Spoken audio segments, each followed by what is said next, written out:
Big Boss Malayalam season 6 weekend episode Sunday. അതെ, അപ്പോ അങ്ങനെ നമ്മുടെ 2 ആഴ്ച ബാക്കി വെക്കേ അങ്ങനെ ഒരാഴ്ചയും കൂടി ഇന്ന് കഴിഞ്ഞിരിക്കുന്നു. എത്ര 85ാമത്തെ എപ്പിസോഡ് പറഞ്ഞാൽ 84 ദിവസങ്ങൾ കഴിഞ്ഞു.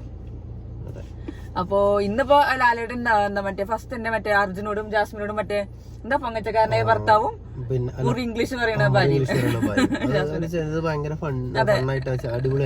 അതെ, അത് ഞാൻ അന്ന് റിവ്യൂലൊന്നും പറയാൻ പറ്റിയില്ല. പക്ഷെ ഞാൻ ഇപ്പോഴും എനിക്ക് ഓർമ്മ വന്നത് നല്ല സൂപ്പർ സാധനമായിരുന്നു. ജാസ്മിനാണെങ്കിലും അർജുനാണെങ്കിലും നല്ല തഗ്ഗുകളെ കൊണ്ട് ഫുള്ള് അങ്ങോട്ടും ഇങ്ങോട്ടും കളിക്കുന്നു. പിന്നെ അതേപോലെ അഭിഷേകിന്റെ മറ്റൊരു സാധനം ട്രെൻഡിങ് ആവുണ്ട്. മറ്റേ ഈ സാധനത്തെ വിറ്റ് കഴിഞ്ഞാൽ 1 കോടി രൂപ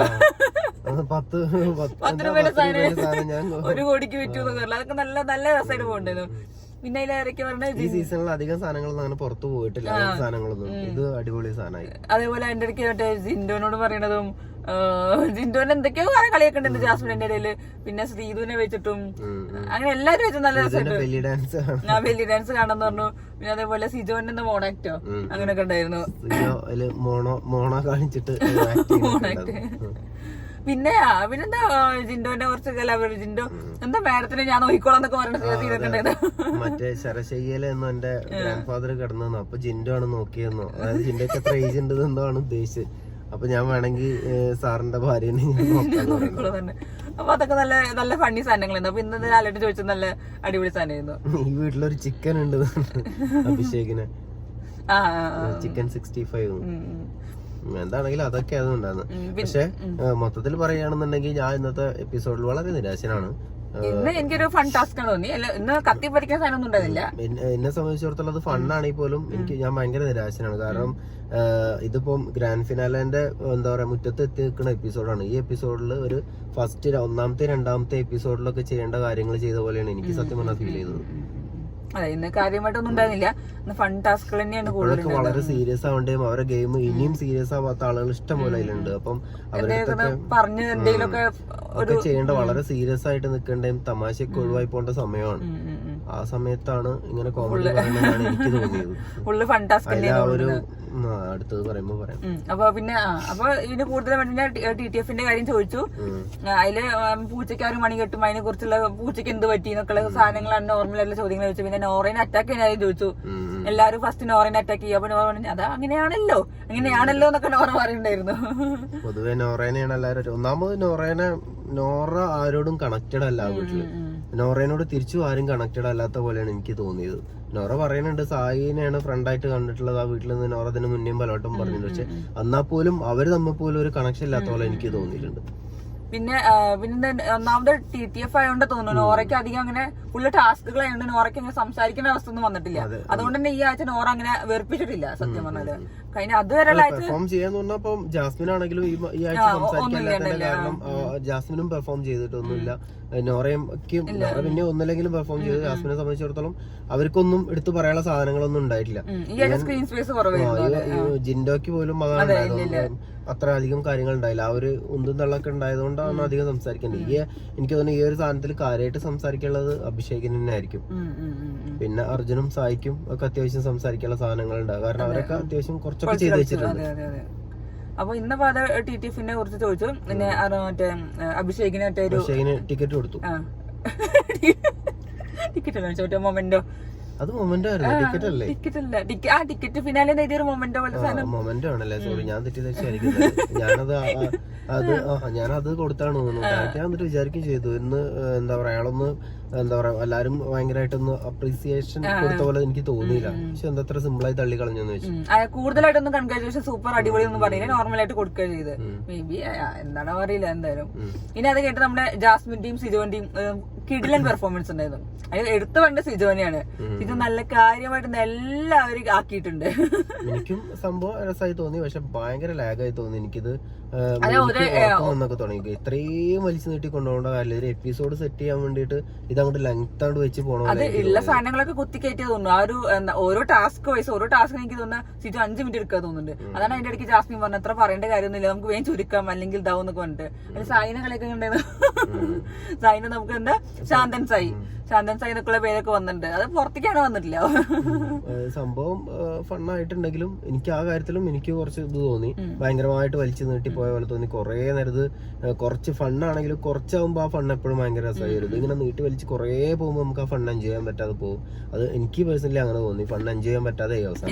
ഞാൻ പക്ഷെ എൻജോയ് ചെയ്തു. എനിക്ക് സിജോ പറഞ്ഞ കാര്യങ്ങളൊക്കെ ഞാൻ കറക്റ്റ് ശ്രദ്ധിച്ചു. കാരണം ആ ടാസ്കുകളോട് കണ്ടുകൊണ്ട് തോന്നുന്നു എനിക്കിങ്ങനെ കറക്റ്റ് ഓരോ കാര്യങ്ങൾ പറയുമ്പോൾ കറക്റ്റ് ആണ് നിൽക്കുന്നത്. ഓരോരുത്തരെ വിശകലനം ചെയ്ത് സിജോ നല്ല അടിപൊളിയായിട്ട് പെർഫോം ചെയ്യുന്നത് എനിക്ക് തോന്നി. പക്ഷെ ലാഗ് ഉണ്ടായിരുന്നു, കുറച്ച് ഇങ്ങനെ നീട്ടിയിട്ട് പോയി. അതിൽ ജാസ്മിൻ പറഞ്ഞു പിന്നെ നമുക്ക് അവസാനിപ്പിക്കാനും. ഒന്നാമത് ലാലേട്ടും ശരിക്കുണ്ടായിരുന്നു, പിന്നെ ലാലേട്ടും പിന്നെ മനസ്സിലായിട്ടുണ്ടാവും കുറച്ച് കഴിഞ്ഞപ്പോൾ കുറച്ച് ലാഗ് ആയിരുന്നു വിചാരിച്ചിട്ടുണ്ട്. പക്ഷെ കാര്യങ്ങളൊക്കെ പറഞ്ഞതാണ് എനിക്ക് ഫീൽ ചെയ്ത്. ഓരോരുത്തരുടെ പെർസ്പെക്ടീവ് വ്യത്യാസമുണ്ട്. മാത്രമല്ല പിന്നെ എനിക്ക് തോന്നി ആ എപ്പിസോഡിൽ ഇത്രയും ലാഗ് അടിച്ചത് പോയതുകൊണ്ടാണ് അല്ലെങ്കിൽ എപ്പിസോഡ് നേരത്തെ നിർത്തേണ്ട അവസ്ഥ തന്നെ. അതെ, അതുണ്ട്. എങ്ങനെയെങ്കിലും 1.5 മണിക്കൂറൊക്കെ എത്തിക്കണ്ടേ.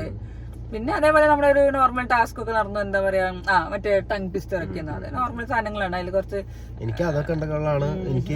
കാരണം എന്താ വെച്ചാൽ നമ്മൾ പോലും കാണുന്ന പ്രേക്ഷകൻ എന്നുള്ള രീതിയിൽ കാണുന്ന നമ്മൾ പോലും എന്താ പറയാ എന്താണ് ഏതാണെന്നൊക്കെ ആലോചിച്ച് നിൽക്കണ ഈ ഒരു സമയത്ത് അവരിങ്ങനെ ഒരു ടൂറൊക്കെ അടിക്കുന്ന ട്രിപ്പ് അടിക്കുന്ന മൂഡിൽ ഇങ്ങനെ പോകണ പോലെ തോന്നി എനിക്ക്. അതൊക്കെ ഈ ഒരു സാധനങ്ങളൊക്കെ ഞാൻ പറഞ്ഞത്, ആ പുറത്തെഴുതുന്ന സാധനങ്ങളൊക്കെ അതൊക്കെ എന്താ പറയാ, ഈ ഒരു എല്ലാവരും 10-20 ആളാ വീട്ടിലുണ്ടാവുന്ന സമയത്ത് അപ്പൊ ഒരു ഫണ്ണാവാൻ വേണ്ടിയൊക്കെ ചെയ്യുന്ന സാധനമാണെന്നാണ് എന്റെ ഒരു തോന്നല്. ഈ സമയത്ത് കുറച്ച് ഇനിയിപ്പോ ടാസ്ക് കൊടുക്കുകയാണെങ്കിൽ കുറച്ച് സീരിയസ് ആയിട്ടുള്ള സാധനങ്ങൾ കൊടുക്കലും, അല്ലെങ്കിൽ അവർക്ക് ഇപ്പൊ എങ്ങനെയൊക്കെ ചോദിക്കാലോ, നിങ്ങൾക്ക് എന്തായിരിക്കും നിങ്ങളെ പറ്റി ഓരോരുത്തരെ പറ്റിയും പുറത്ത് എന്തായിരിക്കും അഭിപ്രായം എന്നുള്ളത് തമ്മിൽ പറയാനൊക്കെ പറയുമ്പോൾ അവർക്ക് ഒരു പ്രശ്നങ്ങളും സാധനങ്ങളൊക്കെ വരും, മനസ്സിലാക്കാനൊക്കെ പറ്റും. ഇതൊന്നും ചെയ്യാതെ അല്ലെങ്കിൽ പ്രേക്ഷകരെ വന്നിട്ട് 1-2 ആൾക്കാർ അഭിപ്രായം കാണിച്ചിട്ട് ഇന്നാളെന്താണ് കാണിക്കുന്നത് അങ്ങനെയൊക്കെ ചോദിച്ചു കഴിഞ്ഞിട്ടുണ്ടെങ്കിൽ അപ്പോഴും അവർക്ക് മനസ്സിലാക്കാൻ പറ്റും. അങ്ങനെയുള്ള ടാസ്കുകളൊക്കെ കൊടുക്കേണ്ട ഒരു സമയത്ത് ഇപ്പോഴും നമ്മുടെ അവിടെ വിന്നറെ നമുക്ക് ഇപ്പോഴും ഡിസൈഡ് ചെയ്യാൻ പറ്റുന്നില്ല, എന്തും സംഭവിക്കാം. അപ്പൊ ഓരോ ദിവസം ഒരു മൊമെന്റ് ആവും ചിലപ്പോ ഗതി മാറുക. അതൊക്കെ ഉണ്ടാക്കി കൊടുക്കാനുള്ള അവസരം ഉണ്ടെങ്കിൽ അടിപൊളിയായിരുന്നു. പിന്നെ അതേപോലെ എഴുത്തിന്റെ സംഭവം, പുറത്ത് എഴുതുന്ന സംഭവം, അത് ജസ്റ്റ് അണ്ടർസ്റ്റാൻഡിങ്ങിന്റെ കാര്യം എന്ന് പറഞ്ഞിട്ടുള്ള സംഭവം ചെയ്തത് കുറച്ച് ഫണ്ണി സാധനം തന്നെയായിരുന്നു. പിന്നെ അതങ്ങനെ കഴിഞ്ഞു. പിന്നെയാണ് നമ്മുടെ എലിമിനേഷൻ എവിക്ഷൻ വന്നത്. അപ്പോ എല്ലാവരും ഓൾറെഡി സേഫ് ആയി. എല്ലാരും എല്ലാതും അറിയുന്നുണ്ട്. അതുകൊണ്ട് പിന്നെ വലിയ സംഭവങ്ങളും വലിയ സർപ്രൈസുകളും നമുക്ക് അങ്ങനത്തെ തോന്നലുകളും ഒന്നുമില്ല. എല്ലാവർക്കും 2 ദിവസം മുന്നേ ഏറ്റവും ലാസ്റ്റ് അറിയണത് ലാലേട്ടനാണോന്ന് എനിക്ക് സംശയമുണ്ട്. ബാക്കി എല്ലാവരും അറിയുന്നുണ്ട്. ഇതിപ്പോ ഇനിയിപ്പോ കണ്ടസ്റ്റൻസ് ലാലേട്ടൻ അങ്ങോട്ട് പറഞ്ഞു ലാലേട്ടൻ ഇന്ന് ഇയാളാണ് പോകുന്നത്, നിങ്ങൾക്ക് പേര് മാറണ്ടെന്നൊക്കെ പറയേണ്ട അവസ്ഥ. അല്ലെങ്കിൽ ചിലപ്പോ പെട്ടെടുത്ത ആളെ ചിലപ്പോ പുറത്തിറങ്ങി നിൽക്കണൊക്കെ ഉണ്ടാവില്ല ലാലേട്ടൻ വിളിക്കുമ്പോ പോകാൻ. ആ അവസ്ഥയാണ് എനിക്ക് തോന്നുന്നത്. 2 ദിവസം മുന്നേ എല്ലാവരും ഇതൊക്കെ അറിയണം. എങ്ങനെ അറിയണം എന്താന്നുള്ളതൊന്നും അറിയില്ല, പക്ഷെ നമ്മൾ ഇങ്ങനെയൊക്കെ അറിയണോ എല്ലാരും പറഞ്ഞു. അങ്ങനെ അവസാനം ഋഷി നോറയും വന്നു. അതില് നോറയാണ് എവിക്റ്റഡ് ആയി എന്ന് പറഞ്ഞത്. പക്ഷെ എനിക്ക് ഫീൽ ചെയ്ത കാര്യം ഞാൻ എന്റെ പെർസ്പെക്ടീവിൽ പറയാണ്, നോറേനെ ഹഗ് ചെയ്യാനോ ഒന്ന് പറയാനോ വന്നില്ല. എനിക്കറിയില്ല, അതൊക്കെയാണ് എനിക്ക് സങ്കടം തോന്നി. ഞാനതാണ് തുടക്കത്തിൽ പറയാൻ കാരണം, നോറ ആരോടും കണക്റ്റഡ് അല്ല എന്നുള്ളതിന്റെ ഒരു, അതേപോലെ നോറയോട് തിരിച്ചും കണക്റ്റഡ് അല്ല എന്നുള്ളതിന്റെ ഏറ്റവും വലിയൊരു. പക്ഷെ ആ പോവാൻ നേരത്തെങ്കിലും നമുക്ക്, എനിക്കറിയില്ല, എന്തായാലും സായി പറഞ്ഞത് എനിക്ക് ഇഷ്ടപ്പെട്ടു. സായി പറയുണ്ടായിരുന്നു നമുക്ക് ഒന്നും വിചാരിക്കണം, നമുക്ക് പുറത്തിറങ്ങി സംസാരിക്കാൻ പറഞ്ഞു. പക്ഷെ അപ്പുറത്ത് ജാസ്മിൻ ആണെങ്കിൽ ജാസ്മിൻ എന്തോ പറഞ്ഞു കൊണ്ടു, ഒന്നും മനസ്സിൽ വെക്കരുതെന്നോ. പക്ഷെ ഇവിടെ ഭയങ്കര സങ്കടപ്പെട്ട് കരഞ്ഞിരിക്കണം ഒന്നാമത് ഉള്ളില്. എന്നെ സംബന്ധിച്ചിടത്തോളം എനിക്ക് ജിൻഡോ ആണ് ഒന്നും കൂടെ നന്നായിട്ട് എടുത്തത്. കാരണം അവര് തമ്മിലാണ് ഏറ്റവും കൂടുതൽ പ്രശ്നങ്ങളുണ്ട്. എന്നിട്ടും ജിൻഡോ വീണ്ടും പറയുന്നുണ്ട് പുറത്തുനിന്ന് കാണണേ, സംസാരിക്കണേ, പുറത്തുനിന്ന് കാണണേ പറയുന്നുണ്ട്. അയാൾ എന്താണെങ്കിലും പോവാൻ നേരത്തെ. പക്ഷെ ബാക്കി എല്ലാവരും മാറിയിരുന്നു. ഉള്ളിലൊന്നും ഇല്ല എന്ന് പറഞ്ഞു. ശ്രീതു ഒക്കെ കുറച്ച് നന്നായിട്ട് മാറിയിരുന്നു. പിന്നെ ഇന്നലെ പരിചയപ്പെട്ട ഒരാള് പിരിഞ്ഞു പോണ പോലെയാണ്. ദിവസം നിന്നിട്ടും ഒരു അറ്റാച്ച്മെന്റ് ഇല്ലാതെ എനിക്കറിയില്ല എന്താ സംഭവം. പക്ഷെ എനിക്കത് കണ്ടപ്പോ എന്തൊരു ഫീൽ ആയി. കാരണം നോറോട് ഒറ്റയ്ക്കായ പോലെ പെട്ടെന്ന് കണ്ടപ്പോ എനിക്ക് തോന്നി അതുണ്ടായത്. കാരണം ഒന്ന് അറ്റ്ലീസ്റ്റ് കെട്ടിപ്പിടിക്കുക, ബാക്കിയുള്ളവർ പോയാത്ത സങ്കടം ഒന്നുപോലും നമ്മൾ തന്നെയാണ് അതിന്റെ കാരണം. അതായത് നോറ തന്നെയാണ് അതിന്റെ കാരണക്കാരിയാണ് തോന്നുന്നത്. ഏതെങ്കിലും ഒരു നിമിഷത്തിലെങ്കിലും അല്ലെങ്കിൽ ഒരു ആരോടെങ്കിലും ഒക്കെ ഒന്ന് കണക്ഷൻസോ, അല്ലെങ്കിൽ എല്ലാവരോടും ഗെയിമാണ്, എല്ലാവരും കമ്പനിയാക്കി ഇപ്പൊ പരിപാടി ഒന്നും ഇല്ലെങ്കിലും എല്ലാവരോടും ഒരു കണക്ഷൻ ഉള്ളത് നല്ലതാണ്. അത് നോറ ഉണ്ടാക്കിയെടുക്കാൻ നോറയ്ക്ക് സാധിക്കാത്തതുകൊണ്ടാണ് പിരിഞ്ഞു പോകുമ്പോഴും എല്ലാവരോടും വെറും ഓക്കെ എന്ന് പറയേണ്ട വന്നത്.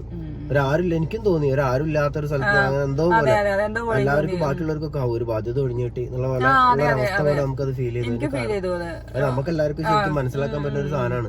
നമ്മളെല്ലാരും ഇങ്ങനെ എല്ലാവരും ഒരു അകറ്റി നിർത്തലും നമ്മളാരോടും ഒരു ഇത് കാണിക്കാതിരുന്നു കഴിഞ്ഞാൽ അങ്ങനെ ഉണ്ടാവും. മറ്റേ സായും സിജോക്കട്ടെ പേര് കറക്റ്റ് ആണ്, മോൺസ്റ്റർ. ഒറ്റയ്ക്ക് തന്നെയാണ് പൊരുതി കളിച്ചിരുന്നത്. നോറ അത് എൻജോയ് ചെയ്യുന്നുണ്ട് മോൺസ്റ്റർ എന്ന് വിളിക്കുമ്പോ. ഞാൻ ഒറ്റയ്ക്കാണ് വന്നത് എപ്പോഴും പറയുന്നത്. പക്ഷെ ഒറ്റയ്ക്കാണ് വന്നത് ഗെയിമർ.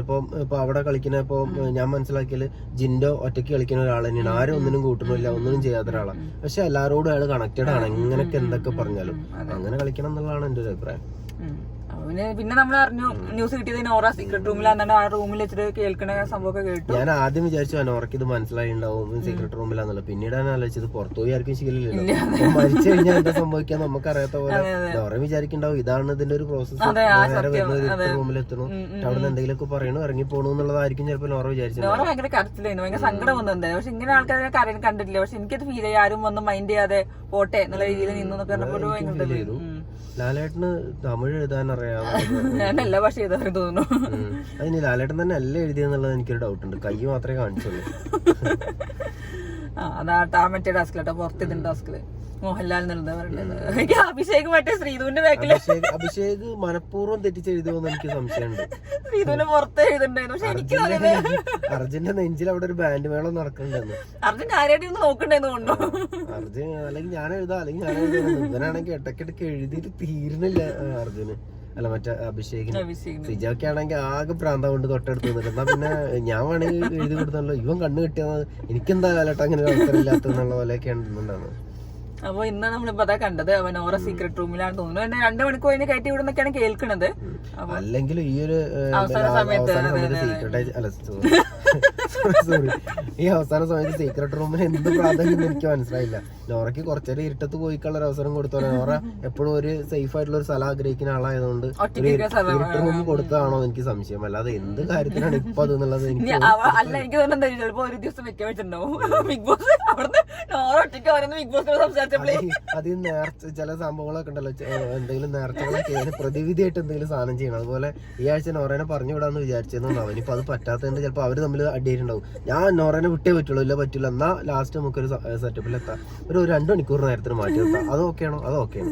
അതേപോലെ എനിക്ക് തോന്നിയത്. അത് മാത്രല്ല നോറേനെ ഒരു ദിവസം വെക്കാൻ വിചാരിച്ചിട്ടുണ്ടോ സീക്രട്ട് റൂമില്? നോറ അവിടെ ബിഗ് ബോസ് എനിക്കൊരു കാര്യം കുട്ടിക്കുണ്ടാവും ബിഗ് ബോസിന്. എനിക്കൊരു ചെവി നല്ല കേൾക്കില്ല, ഇതിന് അതിനുള്ളിൽ ഒന്ന് കയറ്റി വിടും. അത് സീക്രട്ട് റൂമിന്ന് ഇതോ ഒഴിഞ്ഞിരിക്കല്ലേ. ബിഗ് ബോസെ എനിക്ക് വേറൊരു കാര്യം പറയാനുണ്ട്. അതിൽ ബിഗ് ബോസ് ഇങ്ങനെ കേട്ടിരുന്നു, ബിഗ് ബോസെ എനിക്ക് വേറൊരു കാര്യം കൂടെ പറയാനുണ്ട് എന്നൊക്കെ പറഞ്ഞു തന്നിട്ടേ ബിഗ് ബോസിനെ ചിലപ്പോ തള്ളി കയറ്റി വിട്ടതാവും. മതി മതി എന്റെ ഷോന്റെ ആൾക്കാരോട് വന്ന് ക്രൂനോടോ മതി മതി ഒരു കേബിളെ കയറ്റി വിട്ടോ.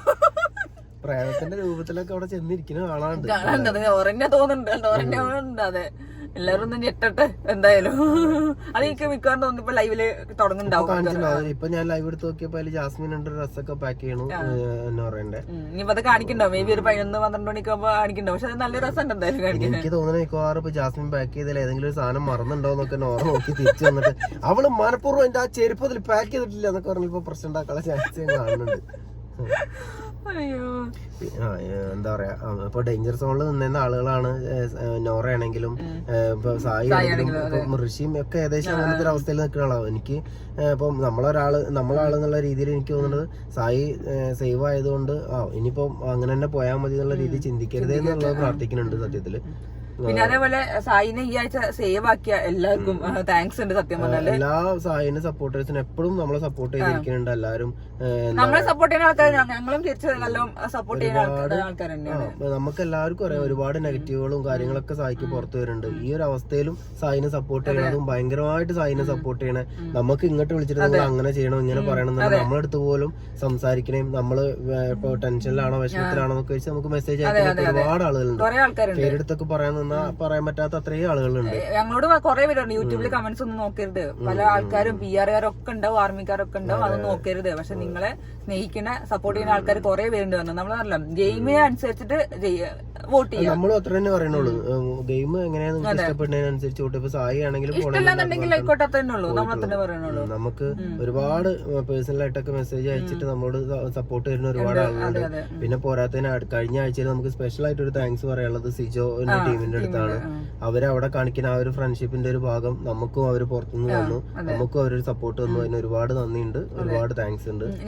ഞങ്ങളെ അപ്പൊ ആര് സപ്പോർട്ട് ചെയ്യാൻ വന്നാലും ഞങ്ങള് ഒരുമിച്ചുണ്ടാവും എന്താ ശരിക്കും പറഞ്ഞാൽ. കാരണം നമുക്ക് അങ്ങനെ ഒരാൾ സപ്പോർട്ട് തിരിച്ചു ആ ഒരു സപ്പോർട്ടും പ്രാർത്ഥനയൊക്കെ നമ്മളെടുത്ത്. അതെ, നമ്മളിങ്ങനെ സപ്പോർട്ട് നമ്മൾ വേണ്ട പറഞ്ഞ ആൾക്കാർ, നമുക്ക് ഗെയിമാണ്, ഗെയിമിനനുസരിച്ച് നമുക്ക് പല രീതിയിലുള്ള ഇതൊക്കെ ഉണ്ടാവും. പക്ഷെ നമ്മൾ സപ്പോർട്ട് ചെയ്യുന്ന ആൾക്കാർ നമ്മൾ അങ്ങോട്ടും സപ്പോർട്ട് ചെയ്യും. എന്തായാലും ഒരാളെ ഞങ്ങള് വേണ്ടെന്ന് പറയാറില്ല. ഞങ്ങള് എല്ലാവരോടും ഞങ്ങളെ നന്ദി എന്തായാലും സായിനെ ഒരാഴ്ച അതില് ഇത്ര ഡേഞ്ചറസ് തന്നെയായിരുന്നു. നമുക്ക് അറിയാവുന്ന ഒരു അവസ്ഥയിൽ തന്നെയൊന്നല്ല, നമ്മള് ഭയങ്കര സേഫ് ആണ് ഉള്ള ചിന്ത ഒന്നും ഞങ്ങൾക്ക് ഉണ്ടായിരുന്നില്ല. അതില് സേവ് ആവാൻ വേണ്ടി സഹായിച്ച എല്ലാവർക്കും നന്ദിയുണ്ട്. കൂടെ തന്നെ സിജോന്റെ ഫ്രണ്ട്സിന്, സിജോന്റെ ആ ടീമിന് നമുക്ക് നന്ദിയുണ്ട്. അതെ, ഇനി വരുന്ന ആഴ്ചയും ക്രൂഷ്യലാണ്. അപ്പൊ നമ്മുടെ സൈഡിൽ നിന്ന് ഞങ്ങള് റിക്വസ്റ്റ് ചെയ്യണം. ഞങ്ങള് സായി ആണെങ്കിൽ സായി സമ്മതിക്കില്ല, പക്ഷെ ഞങ്ങള് പറയാണ് നിങ്ങൾ ഇഷ്ടപ്പെടുകയാണെങ്കിൽ സപ്പോർട്ട് ചെയ്യുക, സ്നേഹിക്കുക, വോട്ട് ചെയ്ത് തന്നെ. സായി ആണെങ്കിൽ സമ്മതിക്കില്ല, കാരണം സീക്രട്ട് ഏജന്റിന്റെ കാര്യമാണ് പറഞ്ഞത്. സായിനിപ്പോ സമ്മതിക്കില്ല എന്നുള്ള അറിയില്ല. സായി ചിലപ്പോ വന്നിട്ട് നിങ്ങൾ എന്തുകൊണ്ട് റിക്വസ്റ്റ് ചെയ്യുന്നൊക്കെ ചോദിക്കുമെന്ന് അറിയില്ല. ഞങ്ങളോട് പോണതിന്റെ മുന്നേ ഒരാളോടും റിക്വസ്റ്റ് ചെയ്യരുത്, എന്താ പറയാ, അവരെന്റെ കളി കണ്ടിട്ട് ഇഷ്ടപ്പെടുകയാണെങ്കിൽ മാത്രം വോട്ട് ചെയ്താൽ മതി, അല്ലാത്ത ആളുകൾ ചെയ്യണ്ടെന്നൊക്കെയാണ് പറഞ്ഞിരുന്നത്. പക്ഷെ ഞങ്ങൾക്ക് ചോദിച്ചില്ലേ പറ്റുള്ളൂ, ഞങ്ങള് സായിക്കോടെ ഗെയിം കളിച്ചതല്ലോ. പിന്നെ നിങ്ങൾ ഉഷാറായി കളിക്കട്ടെ, എന്തായാലും അടിപൊളിയായിട്ട് കളിച്ചല്ലോ. ഒരു നിമിഷം മതി അങ്ങോട്ടും ഒരു മൊമെന്റ് മാറാൻ വേണ്ടിട്ട്. അപ്പൊ അത് ഞങ്ങള് പ്രതീക്ഷിക്കുന്നത്. എന്തായാലും ഇല്ലെങ്കിലും എല്ലാരും സപ്പോർട്ട് ചെയ്യാത്രേ പറയാനുള്ളൂ. എന്താണേലും സായിനെ ഇഷ്ടപ്പെടുന്ന ആളുകൾ, സായിനെയും സീക്രട്ട് ഏജന്റിനെയും കണ്ണനെയും ഒക്കെ ഇഷ്ടപ്പെടുന്ന ആളുകൾ എല്ലാരും എല്ലാ രീതിയിലും വോട്ട് ചെയ്യാ, സായിനെ നിലനിർത്താ, എന്താ പറയാ, ടോപ്പ് 5 എത്തണം, കപ്പ് നേടണം എന്നൊക്കെയാണ് നമ്മളെയും സായിന്റെയും ഒക്കെ ആഗ്രഹം. അതുപോലെയൊക്കെ എത്താൻ പറ്റട്ടെ. കളിക്കുന്ന എല്ലാ കണ്ടസ്റ്റൻസിനും നമ്മളെ എന്താ പറയാ, ഇനിയിപ്പോ ഭയങ്കര അടിപൊളിയായിട്ടുള്ള സാധനങ്ങളാണ് വരാൻ പോണത്. അപ്പൊ അത്രേ ഉള്ളൂ. നമുക്ക് ഇനി നാളെ ഉച്ചയ്ക്ക് ലൈവ് അപ്ഡേറ്റ് ആയിട്ട് വരാം.